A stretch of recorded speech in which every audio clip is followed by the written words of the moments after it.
மிஅராஜ் நோன்பு இருக்கான்னு கேட்டுக்கிறாங்க. மிஅராஜ்னு ஒரு சம்பவம் கண்டிப்பா இருக்கு. ஆனா அந்த ரசூலுல்லாஹ் மிஅராஜுக்கு போனது எந்த இரவுன்னு எந்த இமாமும் சொல்லவே இல்லை. புகாரில ஒரு ஹதீஸ் இருக்கா, நபி ஸல்லல்லாஹு அலைஹி வஸல்லம் இந்த இரவில் மிஅராஜ் சென்றார்கள் இருக்கா?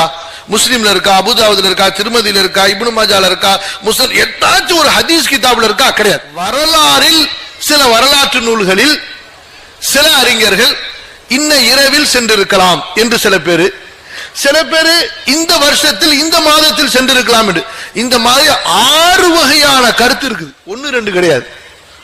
புரியுதுங்களா? மிஅராஜ் என்ற சம்பவம் இருக்குதே தவிர மிஅராஜ் இரவு இதுதான் என்று எந்த அறிஞரும் சஹாபியும் சொல்லல.